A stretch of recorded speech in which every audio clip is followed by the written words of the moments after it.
Would you like to visit Sweden, Finland and Russia in only one day? My dear friends, you should definitely include Viborg to your travel list. Hello my dear friends, I'm Ksenia. Welcome to my channel St.Petersburg-me.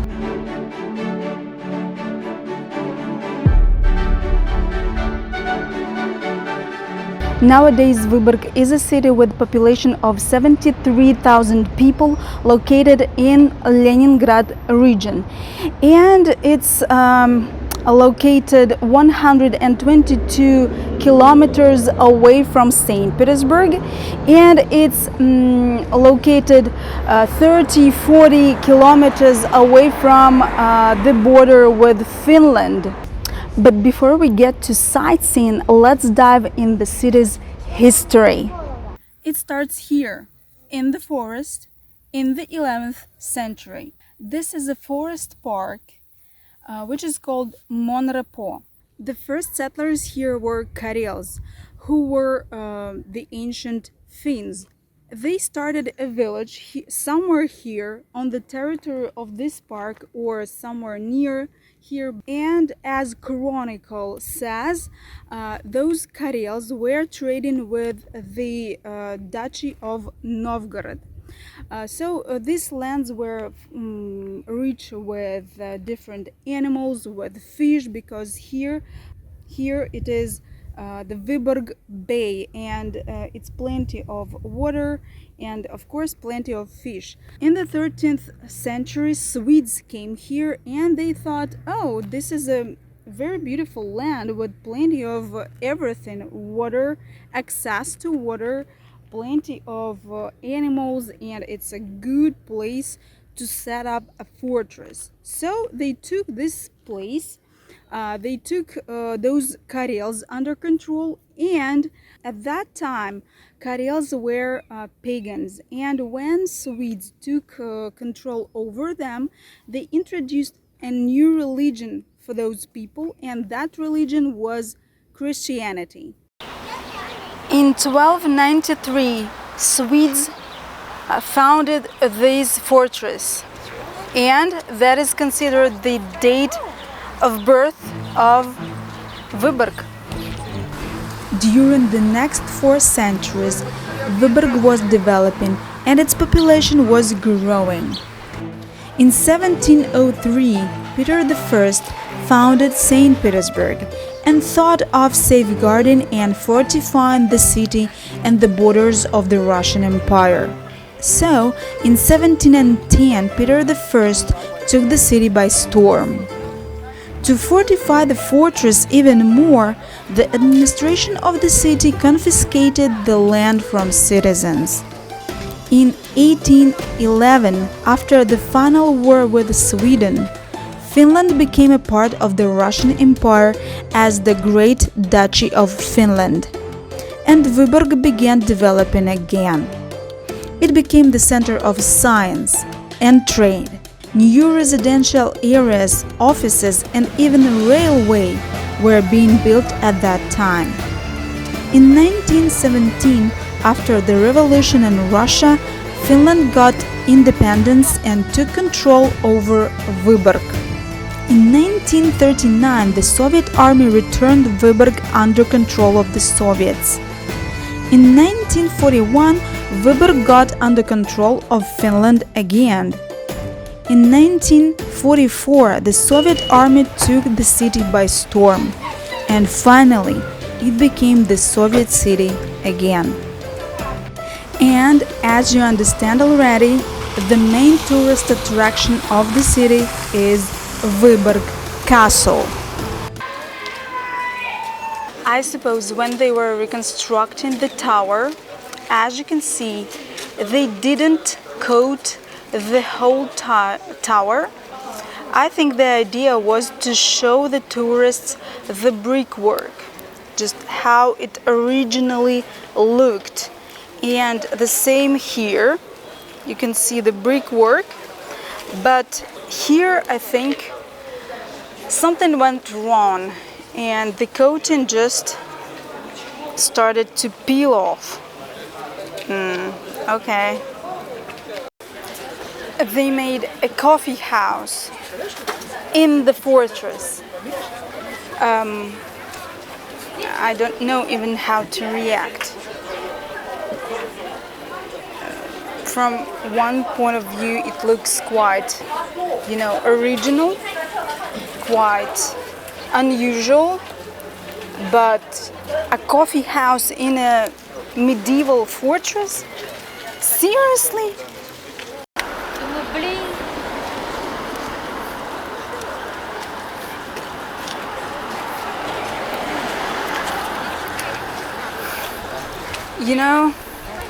My dear friends, as we say it in Russian, торговые центры нервно курят в сторонке от количества людей здесь.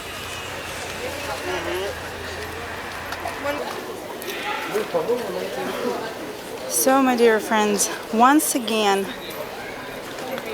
торговые центры нервно курят в сторонке. Swedes call this city Vyborg. Finns call this city Viipuri. Russians call this city Vyborg. One more fact. So it's what is supposed to be the market square, but today it's literally occupied by bikers. You can see many bikes here, music. Unfortunately, I got here today. I didn't know they are having an event. So here on this market square is one more highlight of the city, and I am going to show you.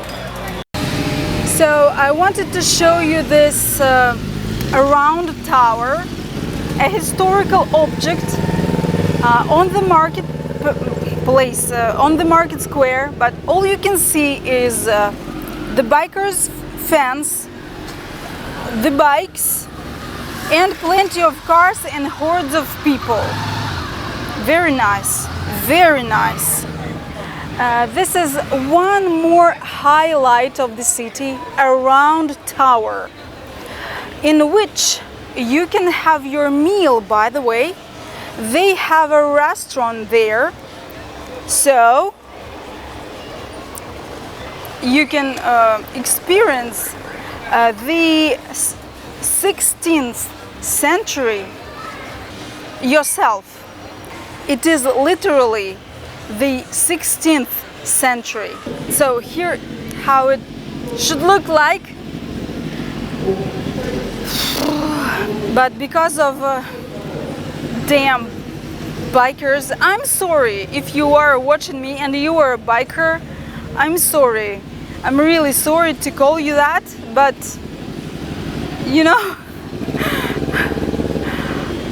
it's just epic fail.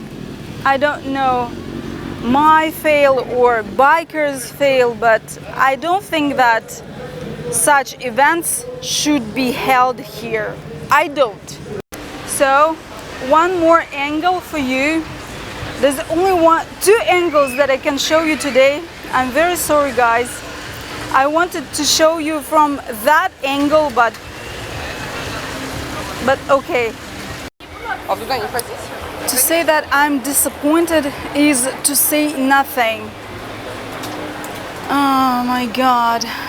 From all the places in the Leningrad region where they could have their event, they chose the historical place, which tourists who don't want to see the bikers would like to visit.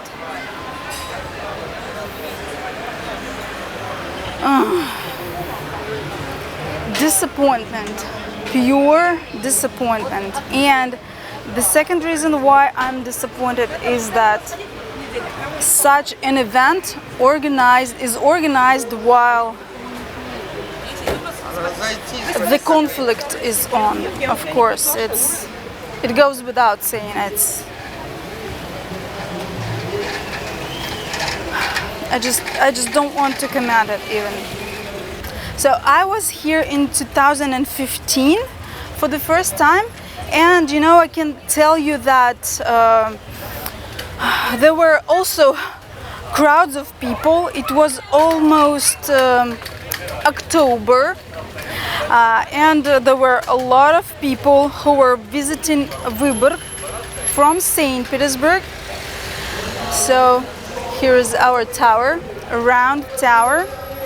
And you know, I can tell you that now, of course, now there are way more people, but at the same time, I can tell you that this is a very popular destination for a weekend trip for people from St. Petersburg and other regions of Russia too.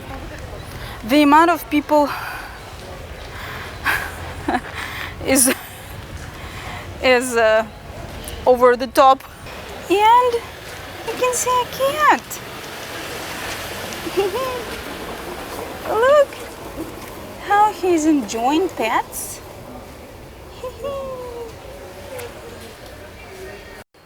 But he's tied up. Just look, his lash is tied up.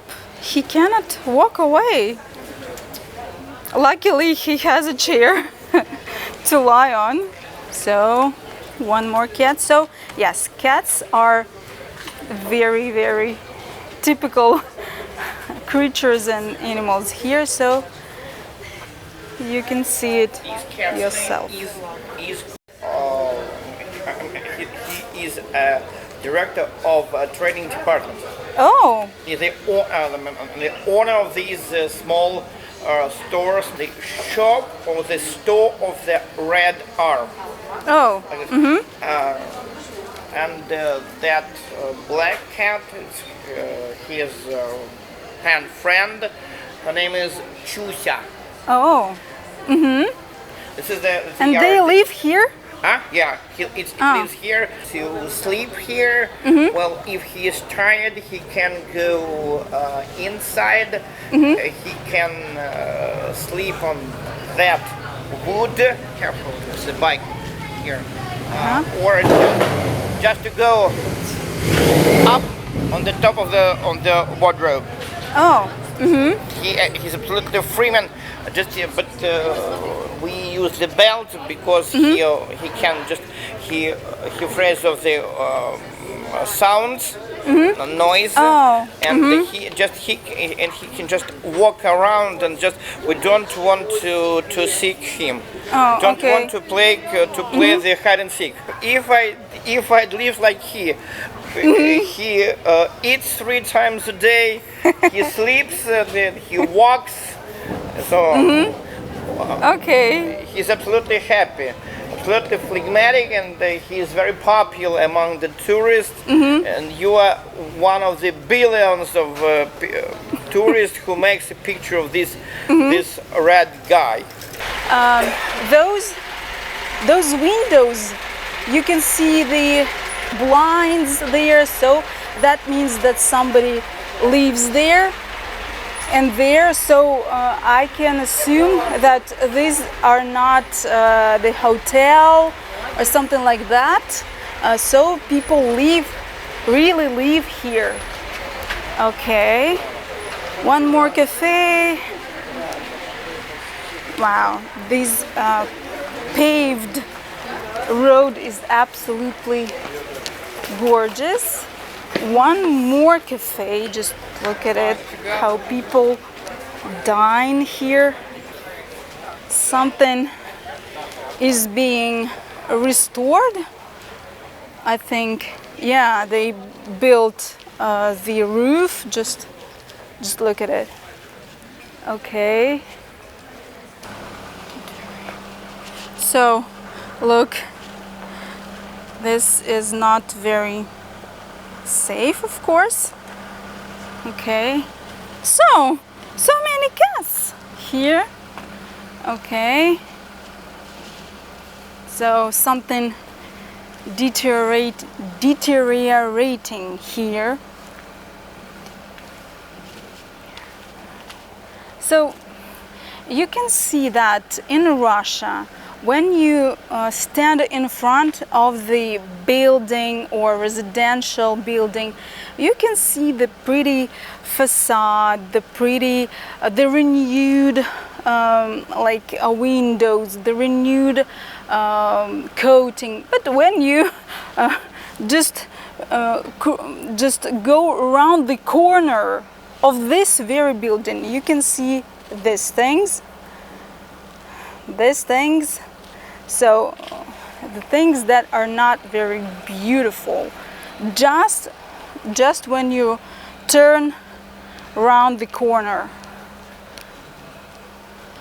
So yeah, here is something beautiful, and here is the Decay, and here is the oldest residential building in Russia. Quite neglected, though, as you can see.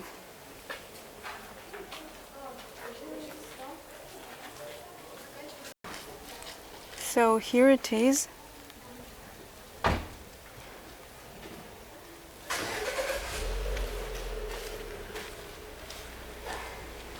So it was built in the times of Swedes, when Swedes took control over the land here, and later this additional building was constructed, and it looks absolutely neglected. I'm just surprised. The next site is the building which used to be the city hall. Now it's also a residential building. Originally it was a two-story building, but later 2 additional stories were added. This is a beautiful monument. I think it's a monument to the person who founded the city. So it's something not in Russian there. So I think yes, it's to the founder of Vyborg. Not only the city has its architectural symbol, but the city has a food symbol as well, and it is pretzel. And let's go to this cafe to have a look, and maybe I will buy one.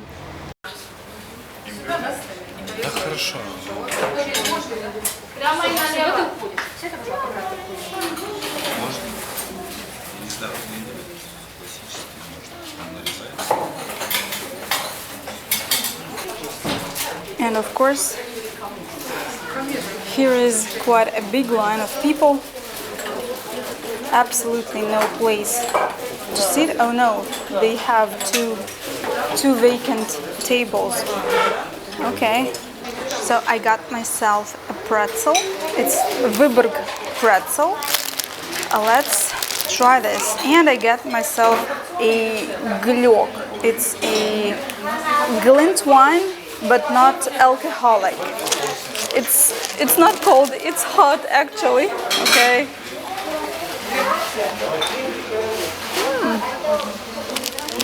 Oh, it's very hot. As you can see, it looks like a boat knot. You know, when I was here in 2015, my impressions of this pretzel were not so very good. There were much butter, very much butter. But now it's okay. It tastes better. And here is the remains of the medieval cathedral, which was built in stone in the 15th century after it was burnt for many times when it was constructed from the wood. So this look It got during the Second World War. So here it is. Very sad, but unfortunately, I think that not many people have been here to look what a war can make. That's why they are now,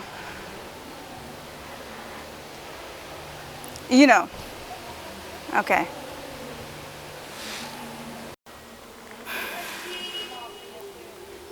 I don't know how other people feel, but I don't feel well here because, I remember the Ukraine, what's happening there now, how their buildings get destroyed.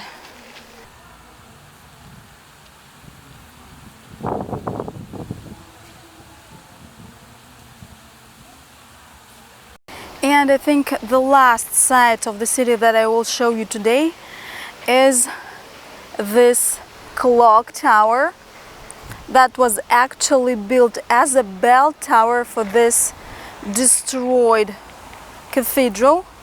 It was built in the 15th century, in the last decade, I suppose, of the 15th century, and it burned many times, burned down, because I think that first it was built from wood, and then it was built in stone. When I visited this place like in 2015, it was in a very depressive state. It was not maintained, it was not reconstructed or repaired, and I really was watching it with pain because this tower looked this. So you can see the difference, right? So now it's coated, but as in the Vyborg fortress, they left the brickworks for us to see how it originally looked. So one more building is deteriorating here. So sad, really sad. That doesn't look its best, for sure. Welcome to Russia, what I can say. And you know how can I just not speak about it if the administration doesn't even do anything to hide it, Just look at this. And there, around the corner, is that clock tower. I just turn the corner. Sometimes I really wonder if a city gets so much money as Viborg, for example, from tourists. Just imagine how much money people live here every weekend. So I think it's a lot of money. So I wonder why some buildings look like this. So I think that Viborg gets lots of money from tourists. So why? Why is this happening? And I know the answer, of course. I know the answer, but I will not be pronouncing it on my channel. In the present situation, that can get me in trouble. Not into prison, but in a kind of trouble. So, my dear friends, yes, sometimes we get this. When I was preparing for this trip, I was reading a lot of articles on Viborg, its history, its modern times, and in one of the articles I read that Finland actually gives money for restoration to Viborg. And you know, my dear subscribers, if you are from Finland, can you tell me if that is true? Please give the comment on it. And you know, if that's true, I think that is really a shame for Russia, because you know, we seized this city, we made this city a Russian city, and now Russia is neglecting it by not giving money to restoration of historical buildings. That is just mind-blowing. And in conclusion, I would like to tell you that Viborg is a beautiful city. It's absolutely worth seeing, and once you are in St. Petersburg, just give yourself a day and visit this city. Of course, there are many more historical buildings, many more historical objects that maybe I will show you next time. So today I think what I showed today is more than enough for one video. I will maybe come here another time. So my dear friends, I can also tell you that to my mind this city is very much neglected in terms of reconstruction of historical objects. To my mind, as for example Smolensk, in which I was living for 5 years, and that is the city with a great touristic potential, but nothing was done at that time. I don't know how it is now, but I think Viborg is really worth seeing. So my dear friends, thank you for watching, thank you for being with me, and see you in the next video. Bye.